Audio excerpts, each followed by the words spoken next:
if someone wants to get into an agency, like right now, what's the best thing they should do?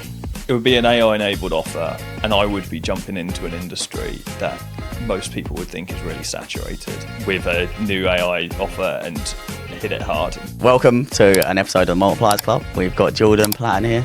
The agency was 8 years ago.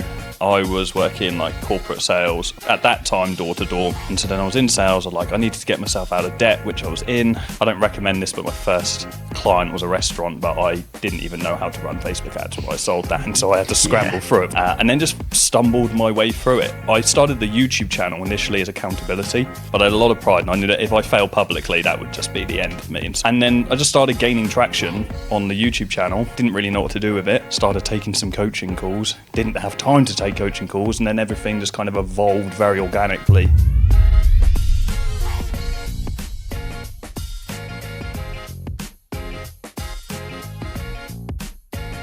Welcome to an episode of the Multipliers Club. We've got Jordan Platten here. How you doing?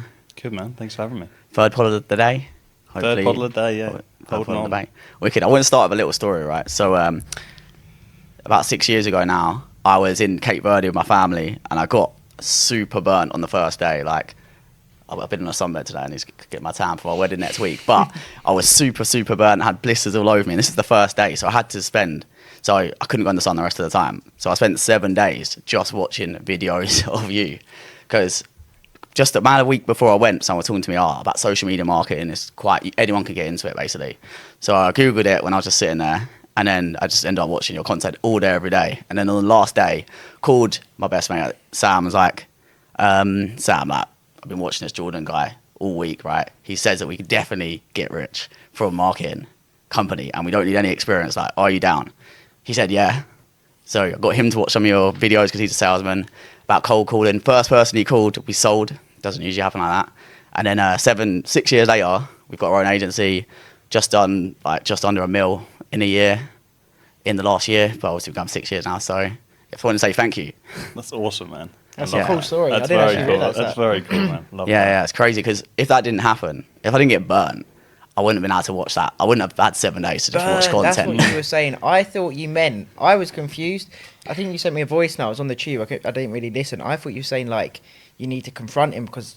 he sold you something. And Oh, you got burnt. I got you. Yeah, No. you- Just got me on. Yeah. So I thought you were about roasting or something. I thought I'm just here for the... I'm here for the show. Yeah. That's funny. I actually brought the iPad with me today. funny. I actually brought the iPad with me today from where I was writing all the notes from all the videos and screenshotting it, but it's wiped. But I thought that that's would have been cool funny. to bring out on the pod. That's cool, man. So yeah, but that was all the free content. That was all the free content as well. So yeah, I mean, how did you end up getting into doing that? Content? Well, yeah, The agency? yeah, The agency was 8 years ago. I was working corporate sales. I say corporate sales. It was we were working with big corporate companies, but I was doing at that time door to door, going to a different city every week in the UK, knocking down 40 doors, and I was earning some decent money. I got kicked out of university 3 years prior. And so then I was in sales. I needed to get myself out of debt, which I was in. And so I did that. But then I was on a holiday with my ex back then. And we said that back to reality thing. Oh, back to reality next week. And I was, this doesn't feel right for me. And so I just started looking at businesses. Naturally, being in sales, an agency made sense to me because it was just selling a service. And I just thought if I could sell the thing, I just need to figure out how to do it afterwards. I don't recommend this, but my first client was a restaurant, but I didn't even know how to run Facebook ads when I sold that, and so I had to scramble through it. Fortunately, we managed to get them some results. Facebook ads were much easier back then, and then just stumbled my way through it. I started the YouTube channel initially as accountability, so I wanted to... Back then I had a lot of pride. I'm a bit more stoic now, but I had a lot of pride, and I knew that if I failed publicly, that would just be the end of me. And so I wanted to declare to friends and family that I was doing this thing. I didn't get a lot of support by everybody around me, so it was kind of a bit of a middle finger up as well to be I am doing this thing. yeah. And then I just started gaining traction on the YouTube channel. Didn't really know what to do with it. Started taking some coaching calls. Didn't have time to take coaching calls, and then everything just kind of evolved very organically since then. So you kind of then quickly realised that there's also a lot of money to be made in coaching other people and agency owners, right? Yeah, definitely. Kind of accidentally. I'd seen other people that were doing coaching, and back then it was a very different space. It was it wasn't even really a coaching space. It was really online courses. was a done thing. It was kind of rare if you even had a Q&A call on a weekly basis in a program. Yeah. But I started off through coaching. It was one-to-one coaching calls. I used to charge £50 an hour, which I was over the moon about. I was like, shit, I can charge 50 quid an hour. And then it started taking me away from the agency, and I couldn't focus on growing the agency. And so then I realized I had to increase that to 100 and then 150. And I was like, now I just feel weird charging like 200, 500 a call, and I didn't really want to do the calls, so I just started a course which was hosted on Teachable back then, was the platform, the social media marketing school.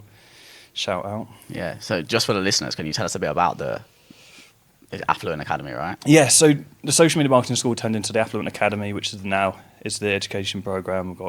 We teach people how to start agencies, how to grow, and then how to scale through 3 different products. We've had over 4,500 people through various programs, high ticket, over the years. And majority of which now is like group coaching sessions, and then we just hosted an in-person mastermind a couple of weeks ago. So still own the agency. The agency, I'm very much removed from the agency these days, sold part of my equity in the agency, still have retained some, but Joe, my business partner, who actually was one of our original successful students who I ended up buying out and merging with, now owns the majority of the agency, but I'm still there kind of as like an advisor. And I focus the majority of my time in various investments, just invested in AI SaaS called a Pointwise, and the rest of that time is done on coaching here and there. So what's the niche of the agency that you started, or it is today? Start off lead gen, so it was local business marketing, Facebook ads, basics, and then it evolved into direct to consumer e-com. So today it's a performance creative agency. We have a warehouse in Sheffield, creative team there, and so we work with e-commerce brands. And we start off with creative and strategy, and then do all of the media buying and email marketing and so on off the back of that. Would you say is e-commerce, because obviously these guys don't do e-commerce, do they? No, I had a couple, but not really. Is it quite significantly harder to run a marketing agency in the e-commerce space, would you say? Well, I wouldn't recommend it to someone. Yeah. Let's just say that. I think if it depends what your goals are. If the goal is like I want a good business that's profitable, it's never going to be stress-free, but if I want the most profitable agency model, I would have a lean agency working in some kind of lead gen niche. Like that's what I would do. E-com is highly competitive. The clients are a pain in the ass. Some of these businesses are so fragile. Like some of these companies, we look at some of the biggest brands in like the direct-to-consumer space and like the Twitter money space. They're so fragile. The ads turn off, they have no business. There's nothing. It's just it's just an ad account, really. Yeah.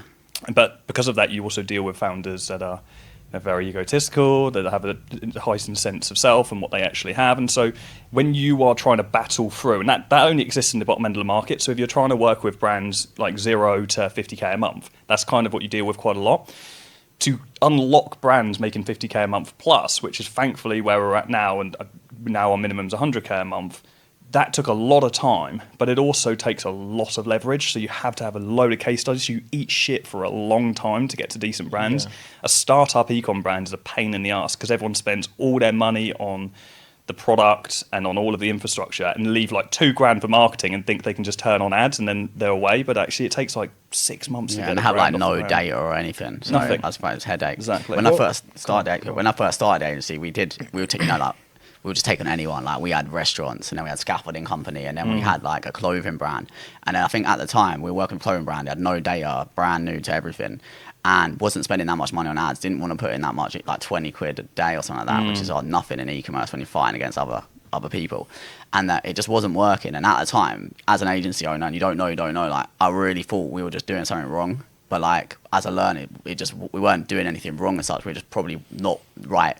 He wasn't right to be running ads at that time. Yeah. So it kind of like you have to be a creative agency to survive as an e-com agency these days as well. Like we used to be just ads and email marketing, and then iOS 14 came along, slowly changed the dynamics of like Facebook ads, and now like creative is the new targeting, and like AI is only going to make that more prominent. And so if you're like an e-com agency and you don't offer creative as a service, you just basically have no chance to scale brands. And creative is very labor intensive, it's expensive, it takes a lot of time.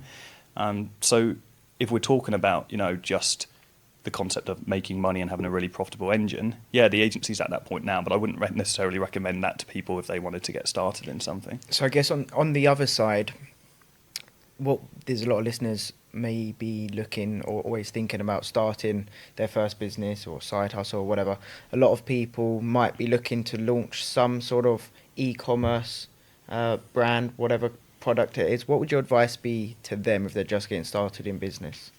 Well, I think if they're trying to get into e-com, because I think you either know whether you're going to be a good service founder or like a brand founder. Like if you're going down the e-com route or you're going down the agency. I still think the agency route is cannot recommend enough. I think it's like the best model to start if you have no way to start because it's so low barrier to entry, but more lead gen. If you're starting on the e-com side, TikTok Shop is really the biggest opportunity that exists at the moment. Like that's where the opportunity is. But it's still fragile. It's still like make your money, get your cash, and then try and put it into something more tangible and like something more real. So designing a product that would work well on TikTok Shop. Yeah, TikTok Shop is almost like drop shipping, like come full circle. Like lots of those old drop shipping products are working so well on TikTok Shop. Yeah. You've got to have the ability to create content though. And you've got to be relentless of like smashing out content. And it's like short form content isn't for the weak. Like you guys know it's not unless you love recording content. But like when I get those camera out, start recording shorts, I'm like, fuck, what am I doing? The thing is, you can't even go with content. It's like you can't, once you've done it, if you have a break, the algorithm just messes you up, doesn't it? And someone takes you over and you're like... So it's like you're in it and you're just in it for the long run. Yeah. So do you still put out a lot of content for agency owners right now? Is it more... Yeah, all the content we put out on YouTube is for agencies specifically. So it's educating agencies on how to grow at all levels. More so experienced agencies these days. So we can move a bit more up market with that. It's more of a recent decision. For years I put out content on helping people start agencies. I think like coming up to like 10 years in business, I feel like I just had enough of teaching like how to start an agency. You know, it's the same conversations week in week. And fortunately, what kept me doing that for so long, yes, cash, but really loving those big full picture stories of people like who started from zero and then had this massive success story. You know, like that story you just gave me, that's awesome. That like lights a fire inside of me. Yeah.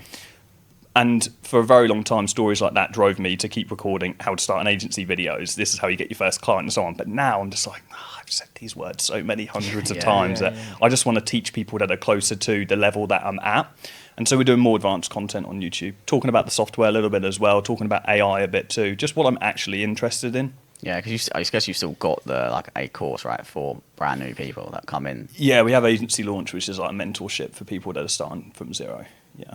So AI, something you've mentioned a couple of times, that's a massive, massive thing in the world right now, and especially in the world of business. How are you using it to help your businesses grow at the minute? A number of different ways. I went to AdCon this year, the marketing conference in the UK. Stephen Bartlett spoke there. He said something that really resonated with me. He said that he launched an initiative across his company to make his team redundant, and he didn't actually mean he wanted to get rid of people, but like in their existing role, he wanted them to be hyper aware that AI is going to make their role as it stands redundant. And so he wanted them to basically be part of that solution. And so off the back of that really sat with me, like a couple of weeks after that, I launched an initiative across the whole company. And I called it the Make Yourself Redundant initiative, which actually looking back wasn't the best thing to call it, because I unfortunately ended up making a bunch of people redundant at the end of it, which had to happen for the business, but on a personal level, I would kind of like feel, on a personal level, I feel bad about it. But had to happen because we were bloated in the company, like severely bloated. And so what we basically had people do is audit their time over the course of 2 weeks manually, write down all the things that they were doing inside of the business. Then over the course of a few weeks, they were suggesting automations and we were teaching them. And obviously I'm paraphrasing this right now and there's a lot more to it. But eventually they ended up suggesting what they could automate in their role. We then hired an AI specialist internally in the company. We now have 2 of them who have been creating automations for all of the high priority things just to get rid of like menial repeat tasks inside of the company.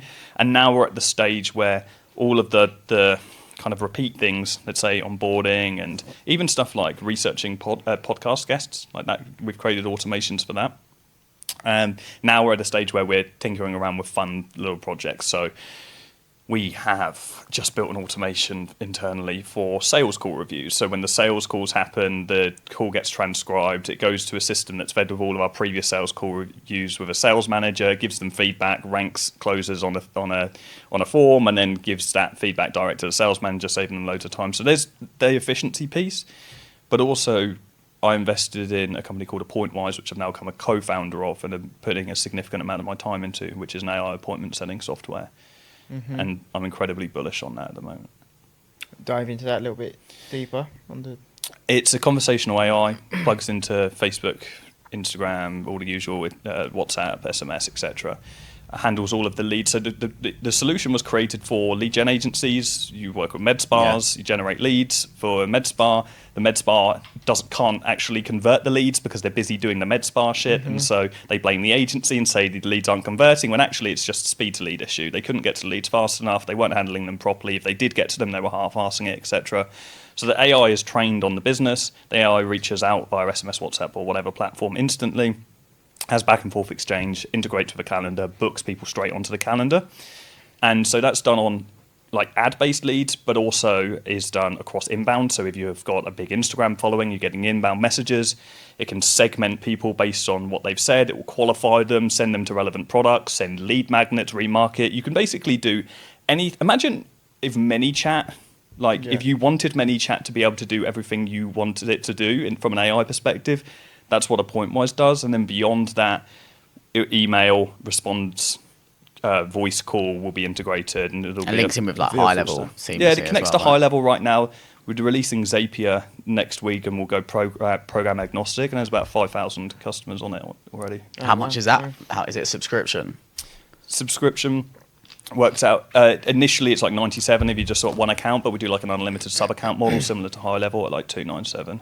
And then there's an enterprise where we do like a done-for-you build, and lots of companies just have it built on their behalf. Yeah, and but it's very low cost if you compare that to like a human setter. Yeah. So you're paying like 1,500 a month if you're lucky from South Africa, for example. And you can resell it to people easily. You know, clients will pay for that. And if you get the unlimited subscription, you can, and you get as soon as you got 3 people paying you, you're probably making 3x profit on that, right? Exactly. And immediately we were able to plug that software into the education business and like pull over hundreds of customers straight away. So it was a no-brainer, natural transition, movement. What about the voice ones? I've been playing with voice ones at the moment. Have you had much? I've played around, and it's something I want to do. I want to integrate into Appointwise. But it's the debate of, do we do it ourselves or do we partner with a company like Vappy? Yeah. There was SimFlow that I was exposed to early on, played around with, but it was a bit too premature at that time. And I hear through the grapevine that Vappy is just like the best solution. Yeah, I've been using Vappy and Retail AI. Cool. Yeah. And how do you guys find it? Good. Yeah, I think it's good. Yeah, It's good. Yeah, and you can train. Same with all AI. It comes down to the prompting, the training, the reteaching it. But with good prompting, so to speak, we've trained it with like NLP and stuff like that, how to mirror, match, tonality, all of that sort of stuff, and then end result's pretty good. Have you split tested against? Is the benefit?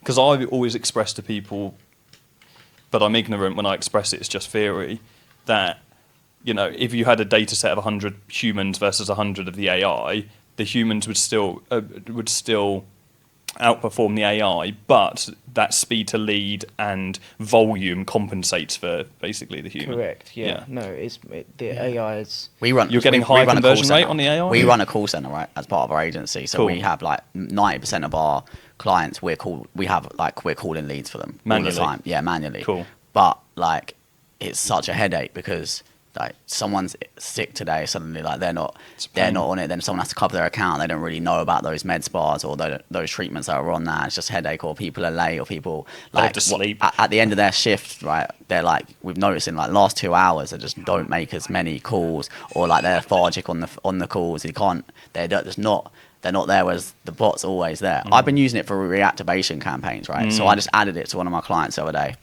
and there was 500 leads, and I just said call them every day for the next 5 days. And these leads had never answered the phone to any human. We've already called them 6 months ago. They're all 6 months old, and it called through them, and it got loads of answers, and then it booked 50 callbacks. So it's 50 people said, "Oh, I am interested, but give me a call back later." But at least they answered, and it booked 15 appointments, and it's still going now because it was only a couple of days ago. So it is good. It's not perfect, it does bug out. Let me play this. This is just on my social media, but I'll put in the mic as well. This is American voice. Obviously, you can play around with the voices depending on which location. Is it 11 Labs? They connect to that? I've been using 11 Labs, because I prefer the voice on that. I think it's good. Yeah. The total value you're working with across your portfolio. portfolio at the moment? I'd say it's probably around 10 million total portfolio. That's an impressive figure. With that level of assets, Is that even real small latency? changes in Like, that's how structure quick can it make a actually huge comes? difference. What types of properties are in your portfolio? Are they mostly single-let HMOs, commercial properties, or is it a mix? A lot of just buy-to-lets, and then there is also some HMOs in there as well. Thanks for clarifying. That gives a good picture of your mix. Are your properties concentrated in one area, or are they spread out across different regions? No, they're across the UK, so quite a lot of buy-to-lets, flats and stuff in the south of London, and then properties up in the north, like Manchester, Liverpool, those types of areas. That's helpful to know. Managing properties across various Nice. regions. Anyway, to give you a thing, so it's like... I'm not convinced it can take over complete humans. Like I'm seeing it. It's helping them, and it's getting through. When we can just add them to leads, and it got appointments. Like, and it only costs like that. Calling 700 people, and it called them a lot of times. It only cost me like $50. And you think if it's got 12 appointments, they're going to a med spa, they're going to spend thousands. And that's alongside my lead caller still calling. But that for me, it's a bit different because we have to get deposits most of the time when they don't show up. Whereas I think for like yours is different. Yeah. Mine basically that's a just discovery. That's doing it as a qualification would be discovery good, isn't it? qualifying, which then you can. The thing is, if you're trying to go through when you're running ads or whatever, I'm guessing you might have a longer form to get a better quality lead, pay more for the initial lead, but it's going to hopefully be a better quality one. Whereas this, with using AI, it can allow you to go quite a lot wider, and then just use AI to do all the qualifying, book in only good quality leads. It's already had a touch point in voice. I know it's AI, but it's still probably a lot better than them filling in a form. Having someone call you within 60 seconds is a lot stronger of a connection.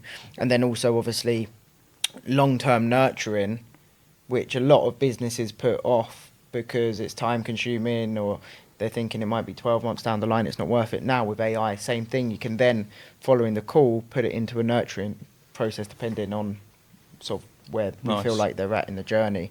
And same as what Luke said earlier, following up, if they say, oh, call me in 6 months, it will call you in 6 months. Whereas a human, most times say, yeah. And 90% of companies, that person never gets a call back probably. Do they think they're speaking to human, or is it letting them know they're saying? Most of them don't realise. Most of them don't ask. So I haven't asked none of them. But the regs aren't in case there's no regulation that says we have to stipulate. Depends where you are. In Dubai, for instance, in the Middle East, you do have to. But what we're doing is sending out a text. So when it calls, it sends out a text, and then most of the time, it ticks the box. But they're also not gonna.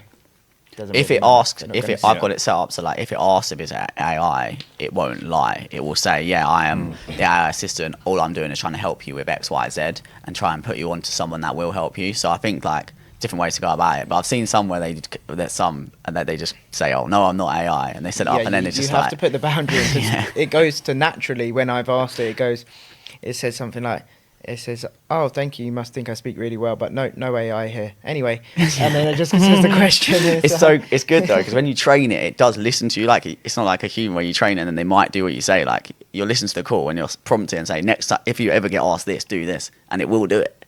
I feel like the perfect hybrid is because I have one of our mentees has a dental agency in the UK. They have 14 full-time setters, like just calling up dental patients, opting into leads.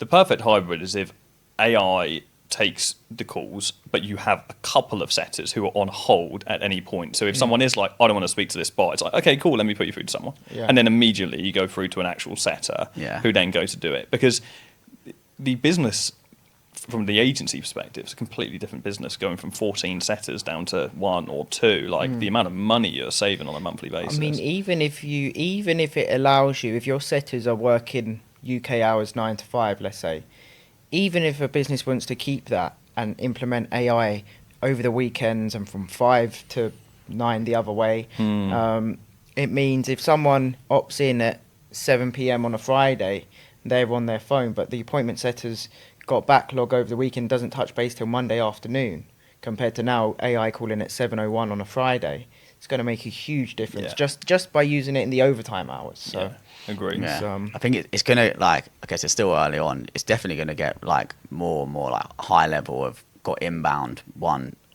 agents, but not outbound yet, but it's coming soon. And obviously a lot of people are on high level, right? So start to get rents, I guess. But I think everyone can use it. One day it'll just go back to humans though, won't it? It's going to go full circle. I think it will and it won't. Like maybe society will prefer speaking to robots because it's more efficient. You know, maybe we'll just be more happy speaking to because then we're like, well, okay, it's just programmed to get an outcome. What is that outcome? Yeah. I mean, it's funny because if you start trying to zoom out too far, you're just like, oh, this is just mind blowing. I don't know which direction. Everything's just going to be. I can say one thing and it just happens. So it's like it's a weird time to know that AI is definitely the future. It's definitely the direction we're headed in. The entire world, for once, is in agreement that AI is here to stay. So you have to head in that direction and use it for what it is now. But also at the same time, you know, whatever you're kind of working on today is probably not going to be relevant in 18 months' time, 2 years' time, or not going to be a competitive advantage, let's say. So it's quite funny. It's quite a unique time. I think like people like us are in the most opportunistic era that we'll ever see in our lifetimes. Yeah. And so I just think if anyone is in any industry and has any kind of foothold and has put in the work to have an influence in an industry of any degree, you're doing yourself an injustice if you're not at least dabbling into figuring out what AI is doing in that space, because the opportunity there is amazing. And you know, the average person is only hearing about AI through the news, but the average person isn't thinking about how they can capitalize on it. Like, we're so much further ahead than I think most of us realize. You're putting a lot of videos out at the moment about getting into AI, right? Or there's one yesterday about making agents. Yes and no. I am in the sense that, so yesterday I put out that video that was kind of showcasing the latest, it's crazy how it's amazing to see how quick AI is moving being in an AI SaaS, because we have prompt engineers, we have machine learning engineer as well now that we just brought in, and so we're having a lot of conversations on what AI is capable of doing. The way that we're at the moment where we can create a feature, an idea of a feature, and release it within like 3 hours if we wanted to. Like, we're creating features that quickly. But we released this video yesterday, and it's this new Copilot feature we have. So someone can literally come on the platform now, and they can just type in, like on ChatGPT, I own a med spa, and this is my website, and I want to create a bot which is going to respond to everybody that looked at my Facebook ads, and then it will scan the website, it will go and create the entire bot, it will do all the follow-up questions, all the qualification questions, the entire bot will be programmed to the tonality of the whatever the website is, and it creates it for you in like a couple of minutes, less than. And then you can just go ahead and you can plug it into your high level immediately. That is something that we couldn't do even 6 months ago. And so, like, having the ability to stay on top of what is changing, I think is a duty of all business people right now, if we want to capitalize anyway. Do you know, another thing as well is keeping on top of the different tools. So I think you mentioned earlier, there's lots of tools that maybe I was playing around with a year ago, and I was like, it's not quite good enough. So then I forget about it, and now I stumble back across some of them. I'm like, wow, this is brilliant. Yeah. So it's like you almost need a spreadsheet just keeping track of every tool, and every 2 months you just revisit them. 100%. My staff member, he was like, I said, have you used this whatever the AI thing was? And they were like, oh yeah, I used it like 6 months ago, it wasn't that good. I said, mate, go on it now and just double check, because I guarantee you it's had a lot of updates, and they're all changing all the time, aren't they? Yeah, constantly. That was go high level though, right? Remember, like, that isn't even just unique to the AI space. It's especially unique to the AI space because everything's moving so quick, so fast. But I remember when people for years tried to get me back onto high level, but I used it way in early days, and I was like, this is a bag of shit. Like, this is terrible. I don't want this. And it still has its flaws, right? Yeah, but then loads of people like, go high level, go high level, go high level. I was like, why is everyone talking about go high level now? And then I went back on it. I was like, oh, well, this is a completely different software to what it was originally. So I think this is interesting. You kind of have to, need to have some kind of like research time somewhere just to be revisiting things that you wrote off previously. That's it. I feel like it's, I did a video, what did I call it? I said, like, the new most important role in the business is like the chief AI officer. And I feel like as the business owner, that's sort of the role you kind of have to adopt right now, of constantly looking at the newest tools, constantly reviewing your business, the operations, the processes, to see what AI can be implemented, and just try to speak to other business owners, entrepreneurs, what they doing, what they up to in the space, what's working for them. Because like I say, if you don't implement it and you're not using it in your business, someone else is, and they will destroy you. Within a couple of years, so many businesses will get wiped out because they didn't move quick enough with AI. 12 months ago, I was calling it like AI enablement, and that's what I was talking a lot about on YouTube. It's like, agencies being AI enabled, and that's simply like, okay, if we have an existing service, AI lead, as in lead gen for MedSpas, how can I bolt AI onto that offer? Not just so I can increase results and my profit margin, but also increase perceived value, because like having AI on your offer, the perception of AI is as valuable as the value it actually brings. If not a little bit more, actually. Like the perception is so valuable in itself. And so I would talk about that a lot. And it was only really because that's all we could do. So it was like, if we offered lead gen, then maybe we can bolt on a Pointwise or a tool alike to use AI in some way, shape, or form. Maybe we can use some custom GPTs or maybe a simple N8N flow. But now I think we're moving to a place which is more AI integration. And it's like, how can we completely integrate ourselves with AI in everything that we do, in every process that we build? But I think the danger of that, and what I'm seeing happen a lot, and I think lots of business owners are in danger of, is on YouTube at the minute, there's so many, like, you see all the automation guys, like the N8N flows and so on. Yeah. And none of these, it's not fair to say none, a very small amount of these flows are actually built for real business application. Most of these flows are built just to create content, and which means they don't, when you actually come to try and use anything like it, it doesn't have any tangible benefit. And then even more than that, I even have gone through this process myself of trying to create a whole bunch of different automations for agency owners. You can't create automation on behalf of a company because every single process is unique. Even an onboarding process is completely unique. And so the business itself has to create that process. But most businesses, everyone, the reason why I think AI is so popular is because it promises quicker, cheaper results, and it promises you having to do less yourself. So it's like the holy trinity of like, give me, I'm going to make more money and have to do less for it. But people are building AI automation on top of shit process, and so you can't. This isn't going to be useful if the processes in your business fundamentally are shit in the first place. And so I think people, if they are listening to this thinking, I need to actually catch up on all of this, like, look at your processes and the way you're doing things first and challenge the logic of it before you start automating it, Yeah, that's true. That's the exact conversation we had the other week, because we're helping, we're in property and we're helping other businesses in the property world to implement AI. And I think they'd got a price from someone else much cheaper. And I said, yeah, but if that's, and I found out it was some, I don't know how old, but much younger, no business experience. Like he said, just typing away in his room somewhere, doing the workflows. Whereas our sort of offer was to come into the business, look at your systems, look at your processes. You're in the same industry as me. I've got business experience. So we're coming in more as like on a consulting basis with the AI bolt on to actually work on the business. But we've got in the back of our head, we're thinking, okay, what will work or won't work with AI? What needs tweaking with the actual processes in the first place? So I feel like so many people will get caught out with that. It's like when we first started trying to implement AI, everything was cool. It looked amazing. We're like, wow.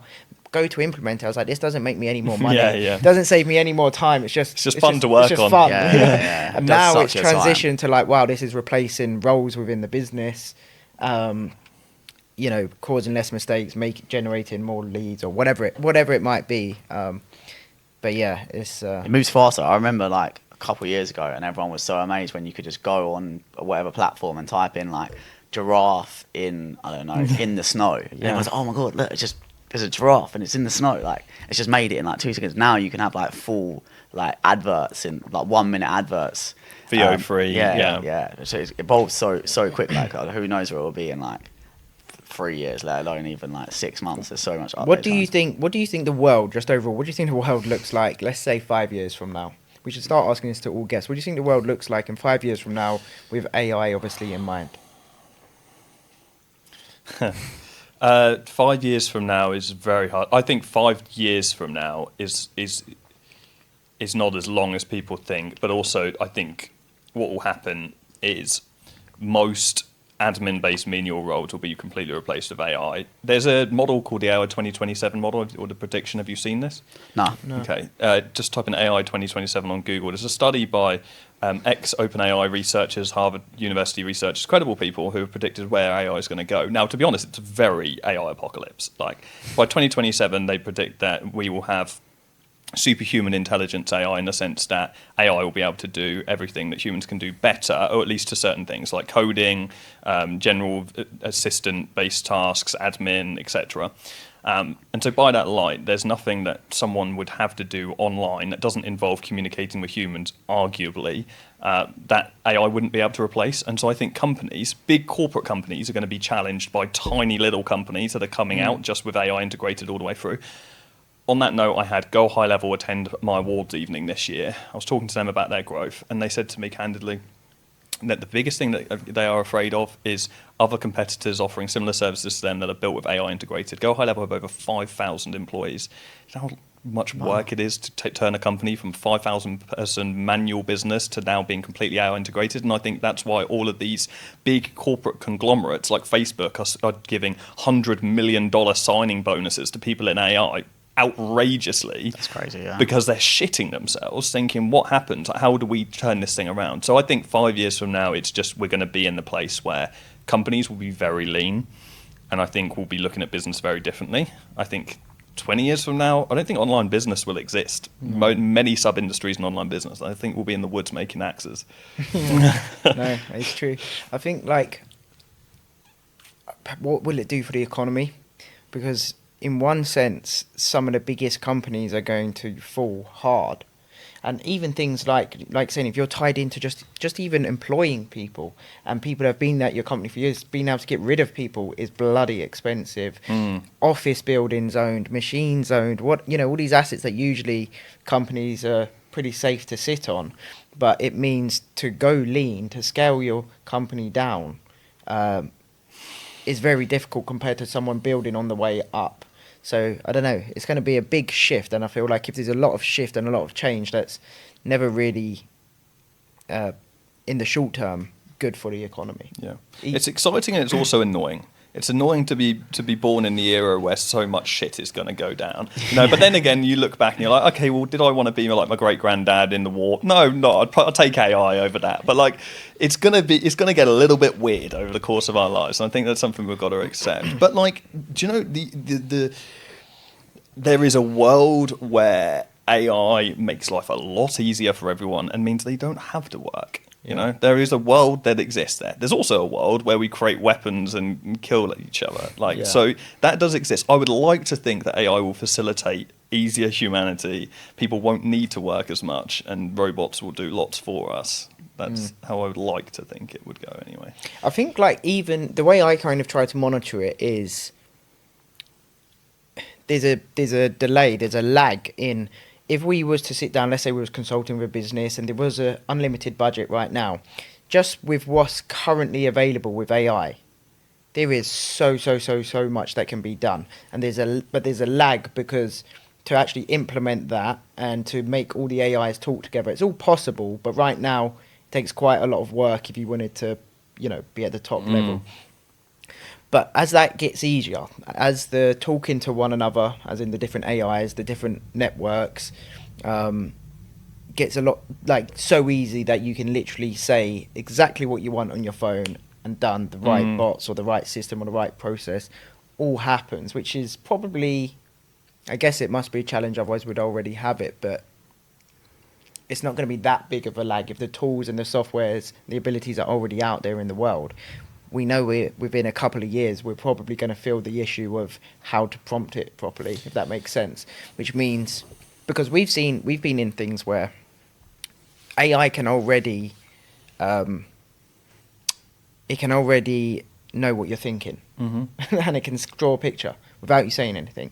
There's scanners, and if you show, it was, remember, was you there? Yeah. It was showing like a teddy bear. And if you was just then looking at the teddy bear, the AI doesn't know what you're looking at. You just keep seeing that teddy bear. The drawing it produced, the photo produced was so similar. Yeah. So like these crazy levels already out there. It's just, how could you tie that with this system, this process, just into one prompt? Once that gets mastered, the powers that's already out there will just be unbelievable. That reminds me of something that, and I'm going to butcher this slightly, but the facts remain true. There was a study, and it was one of the big corporates. I believe it was either Facebook or Google. They ran a study on one of their models, and the model, they had the AI talking to another AI, like an LLM talking to another LLM, and it basically they pre-programmed it so it was speaking about one specific subject matter. Let's just say hypothetically it was like gardening, for example, and then what they did was they actually downloaded all the information from that LLM, but it actually downloaded in binary, which was like just numbers, and so it was a series of numbers, and uploaded that data into the new LLM, and it was pre-programmed with all of the same data that the other LLM was. So it basically invented a language through numbers that determined that we're pre-programmed to talk about gardening hypothetically, which is crazy because right now we don't know how to speak through numbers. Like, how could we talk about gardening through a series of numbers? It's just incredible. Yeah. So lots of things like that will be happening, and like we don't understand the tech behind how AI is determining how I'm looking at a picture of, you know, a water bottle, and there's going to be a lot of shit that we're not going to really be able to keep on top of, which is why, coming back to like a tangible aspect, I think all businesses, the ones that are going to actually be able to utilize this new tech as it falls in front of us so quickly, they're the ones that are like already documenting a lot, creating like RAG databases, like keeping us hold as much data as they possibly can that they've got on themselves.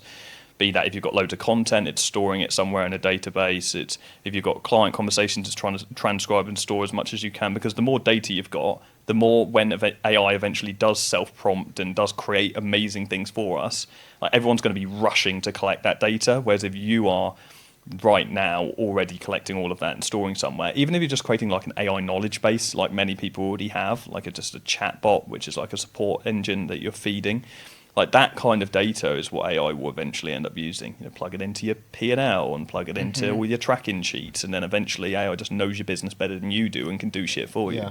Yeah, so I literally the other day I just put all my I've got like spreadsheets going back from all the clients that have paid me in like 3 years, and then I just put it all into ChatGPT, like, can you tell me, like, what can you tell me about this? And it comes back with like telling you, okay, well, like, this is actually in your most profitable companies, look at what they've got in common, or this one's actually this is how much they've made you, or there's a common theme here. But just from asking random questions, that weren't even like a good prompt really if I asked it something more detailed, but I like you just put stuff in and say, help me. Have you seen Triple Whale's Moby?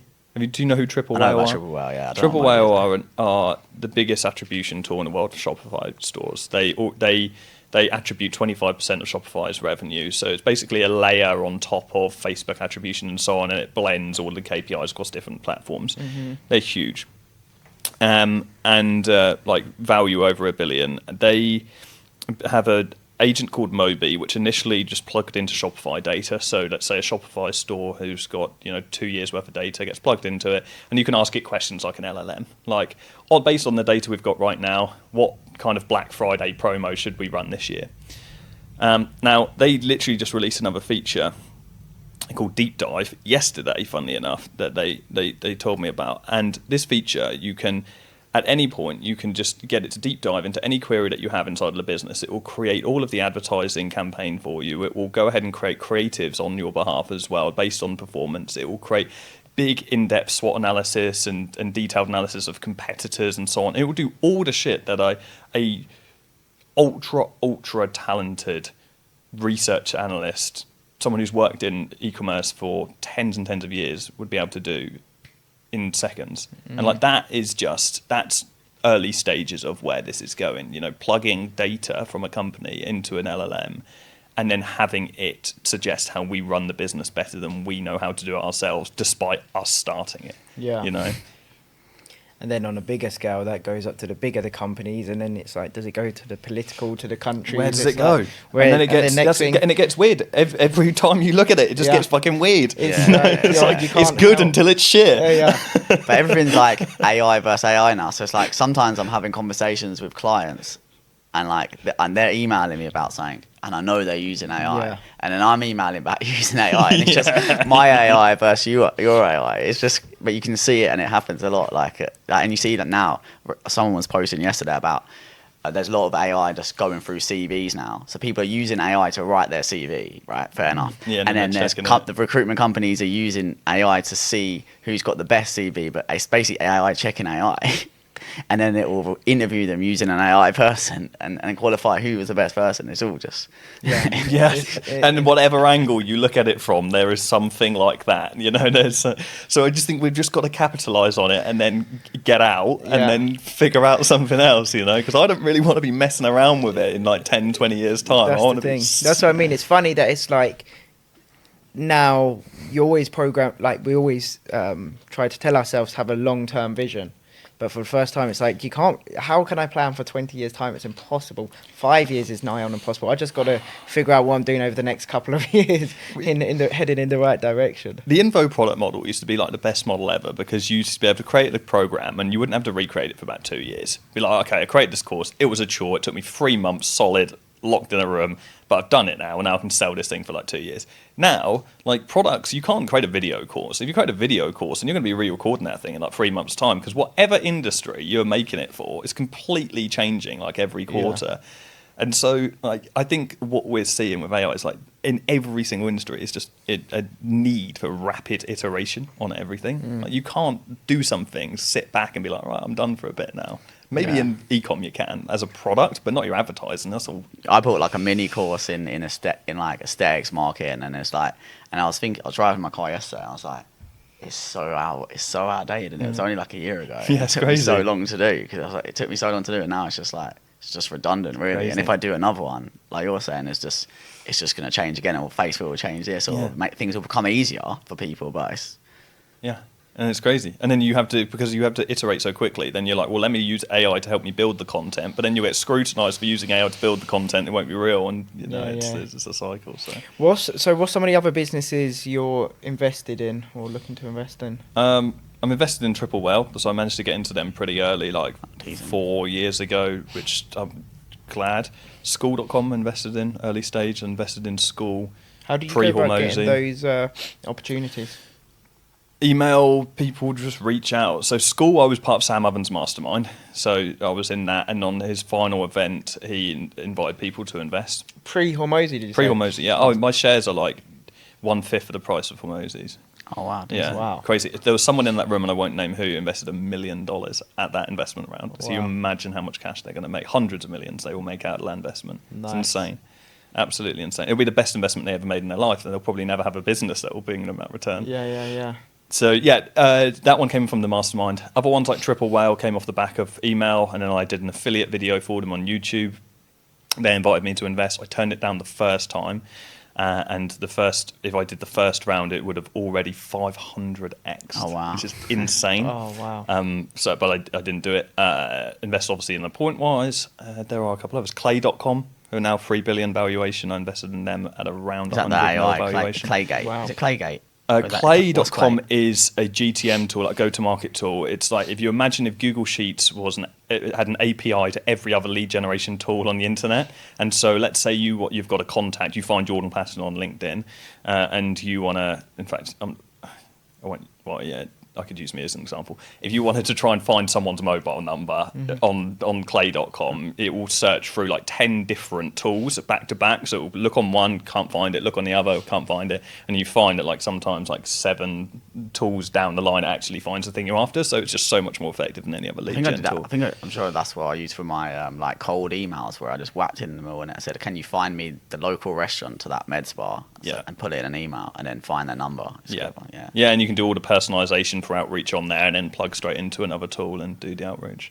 Nice. So yeah, various software. It makes sense because obviously most of you're doing content is about those kind of things anyway. So it's kind of like a little ecosystem in a way. It is an ecosystem. Lots of the people that we work with use those various products, and I'm very interested in stuff in another life because like before I started my business and even still now who I am, I'm actually an introvert, like at heart. Like I'm the extrovert side of me is the side that I created because I'm like extrovert to the people that make it in life.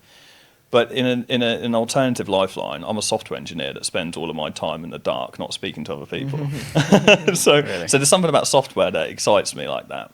And of course the multiples that they get as well. Just seeing AI software last year, average multiples 24 times revenue, which is insane. That's wild. You think an agency multiple is 4 to 6 times EBITDA, so like basically a profit, versus 24 times revenue. Insane. Yeah. Insane. You spend a lot of time in South Africa, right? Yeah, I'm going in a couple of weeks actually. Do you have property out there, or you just? No, I want to as soon as possible, but we have team out there. Oh, really decent, yeah. I've been going there for about 4 years. I've been spending about 6 months of the year there. Whereabouts in South Africa? Cape Town. This is weird. I've spoke about this 3 days in a row now with different people. It's a sign, man. Is it? Yeah, I know. What's your thoughts on it? It's genuinely my favourite place on the planet. I think it's absolutely incredible. Every negative perception of Cape Town, every single time I speak to someone about Cape Town, is it dangerous? Yeah. That's every single time. And I'm like, I actually am at the point where I'm like, yeah, it's well dangerous. I don't want it to get flooded. I don't want it to be like the new like hotspot. Like, I've been there in total probably 12 months total time. I've had one dangerous interaction, and that was at 9 p.m. on my own, halfway up the mountain, like doing all the wrong things, and someone wanted my phone. But outside of that, I've had nothing, and it's like I feel more dodgy walking around London, having a watch on. I take it off, put it in my pocket, and so it's just like anywhere. But you can live in a city centre. It's dirt cheap, which always feels good, regardless of how much money you've got. Yeah. Always feels good. Never feels good paying above the odds for something on the flip side. So that's a nice benefit. It's very multicultural. Got some very, very happy people like all around. Good entrepreneur culture. You can live in the city, be in bustling. You could be 10 minutes from the city, immediately on a mountain, don't see a single human. By the same 10 minutes on a beach, white sand, it's banging. Penguins. And it's summer. It's got penguins in it in Cape Town. It's very random. Penguins. It's got penguins there. It's got all sorts. Does it actually? Yeah, it does. Yeah, it's got penguins. I don't know if it's amazing, man. It's got penguins. It's got giraffes. It's got all of it all. It's South Africa. It's incredible. That's mad. 1 hour time zone difference. Yeah. Summer in Q1 when it's the most depressing place ever in the UK. Like, what is there not to love? It's on and my good list. talent if you're hiring. Great talent. Yeah, when I found out about it about 18 months ago, like it transformed my whole business just from hiring South Africa. Massive. It's like really, like you get really hard workers because I think like the unemployment rate is so low, but you can get some really talented people for like really good money. To be fair, so like I wouldn't be able to have the business we have today with UK staff. It just wouldn't be. Just couldn't afford it. Short form clip that Sam got roasted last time on TikTok saying we're taking advantage of. Oh yeah, Is it? No, well, the rule. I think the rule for that is like if you're ever hiring from a developing country, you just have to pay the most. Like you have to offer the most. Yeah, like we pay above the odds locally, but it's still always really good for us here. And you can get if you pay over, you'll get the really good talent as well. Like you get a lot of talent. I actually find as well a little side hack for people and for you guys. I found the best talent in South Africa is always female. Yeah, just the best. Just such great, talented people who work really hard. I've had more men that have been a pain in the arse in South Africa than I have. Yeah, women. oh mate, I've had the complete opposite. You're the opposite. Oh, well, scrap that then. Complete Subjective opposite. experience. I think it's what it is. You know what? Maybe it's only the sales team that I've had like a lot of like problems with. Every other position that I've hired has generally been fine, but just sales is quite. I think it's quite a high turnaround. It's like sales people just get burnt out really. Yeah, but all the other ones is fine. Yeah, I haven't found great sales talent in South Africa. Yeah. I think that sales is the hardest thing. Like everyone wants to get setters in South Africa, but it's actually quite hard to get the guys that are really good. I definitely recommend anyone trying to get like whatever position that you need that doesn't need to be here, whether it's like admin or graphic designer, video editors, clippers, anything you need, website developers, like you can get there for like a lot less than here. Like it can help you out a lot. I think, and also, do you hire anywhere else? Or any other countries? I actually, editors, like video editors, Philippines. I think the talent is best in the Philippines. Yeah. So we hire from the Philippines. There's that. Developers also. So we find good development talent. AI specialists, great in the Philippines. Eastern Europe, a lot of the Eastern European universities, they go down like the route of machine. Well, they are not a lot of them solely, but they have machine learning courses and so on. So you get a lot of good AI talent. And also the hack for hiring AI talent from the Philippines is basically all JavaScript developers have just switched. They're now like, okay, now I can jump on AI because lots of the AI infrastructure like NA10 and stuff is just JavaScript. But yeah, Philippines for some of those technical roles, South Africa for anything that's remotely client facing or operations and so on. Do you have like a mentor, or do you get part of masterminds still? Yeah, it took me way too long to get into Mastermind. I think it was 4 years into business. I joined Sam's and I was there for 2 years. But the first event I went to, I was like, what a fucking idiot you are, man. Because I had this mentality of like, I can just do it myself. And I went there, and after the first event, we doubled our revenue from some advice Sam gave me, which was very simple advice. It was just, you are charging way too little. He wanted me to quadruple my prices. I'd settled on doubling. It didn't change conversion rate. We just doubled revenue and never dropped since. From that, being in that event, I vowed that I would never not be in a mastermind, ever. Really? That's interesting. I will always be in a mastermind for as long as I'm in business, and I will always try and be attending one event a quarter. I just think it's the ultimate hack. I was at one last week, Monday to Wednesday. Yeah. We've done just about everything, but we haven't really done any actual like masterminds, have we? Well, no, I don't think so. I guess Done like within like founders, there's sort of masterminds, isn't there? Yeah. It's like a private members club, entrepreneurs club, and this small table. Like we did a property one and stuff. But yeah, we haven't actually joined any of the main. I can't recommend it enough. I just honestly there's just such a great environment. And do you know, if you could get in one as well, which is like a mixed room, so it's not all just people in the exact same industry, I actually think they're even better because people are so open to just share everything, especially if you go in a room with like older generation as well, older hats. They just want to pass down the baton, give you everything. Some of these people, like the mastermind I'm in at the moment, most of the people in the room, I'm the youngest person in the room, I believe. And there's guys in there doing 5 mil a month, but they would just give me processes that took them years and years to create for nothing, just immediately. I can call them up any time, any question, any issue that they face. They've got significantly larger companies than I've got, and that's powerful. I think they're amazing, those rooms. And there's something about when you've paid to be in a room like that as well, like everyone just treats it very seriously. Yeah. What's the sort of structure of it? So generally speaking, they're either 2 or 3 day events. So like we have one as well, so we do one once a quarter. And generally you'll do, let's say, shares from the room for the first day. So like everybody will share something significant in the business. That happens in high level mastermind. So if it's like a really senior room, because if you're just joining a room where like everyone's like trying to make it still, you don't want everyone sharing because someone's going to talk some shit about something that just isn't relevant to the room. Yeah. And you have to sit through it. But in high level rooms, they normally do people share. If not, it'll be mentors share instead.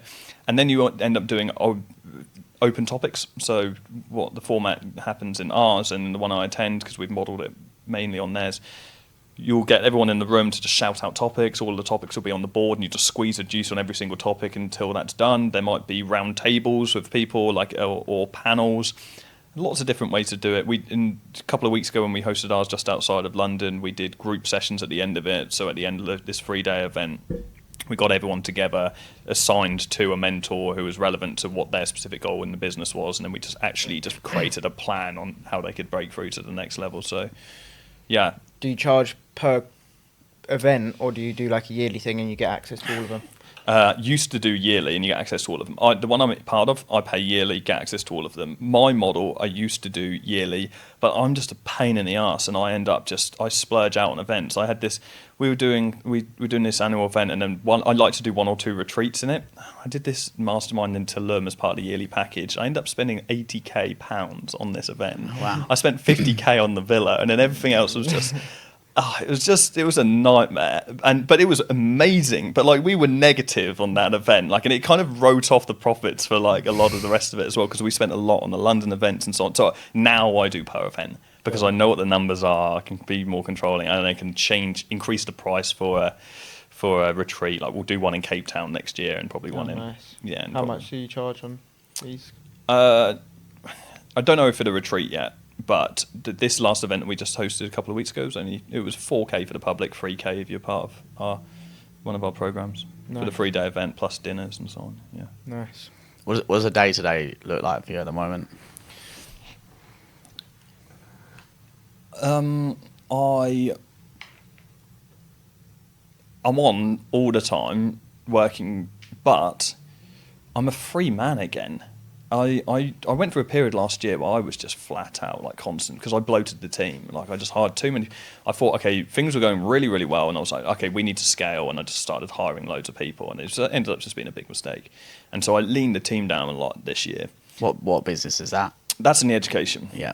It was absolutely cranking, and we were just like, okay, we're going to go down this route. We hired like operations manager, we hired like head of content, we're getting a marketing manager in, and all this stuff. And just then people just were busy idiots at the end of it. Like, great team, but I just didn't have the work to facilitate it, and so they just kept themselves busy building stuff, and it kept me busy because they were like, well, what do you think of this? What do you think of that?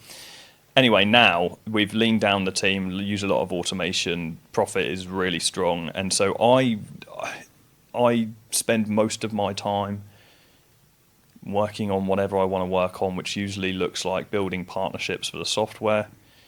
I have 1 day a week recording content, and the rest of it is client acquisition systems to some degree, bit of mentoring here and there. It's very varied. My day-to-day is very varied. And a lot of time in nature recently. Yeah. Nice. Some kayaking, some pike fishing I'm getting into at the minute. Bit of bouldering. Where do you do that in the UK? Yeah, in Norfolk. I've got a lot of rivers. Okay, yeah. So I'm a free man again at the minute. And I work on what I feel like working on, which is nice, because I created a slave for myself again last year. Mm. Yeah. How long you been doing this for business, really? 8 years, you said? 8 years, yeah. 8 years. Yeah. Wow. Is what's like with agencies, like, what do you think if someone wants to get into an agency, like right now, what's the best thing they should do?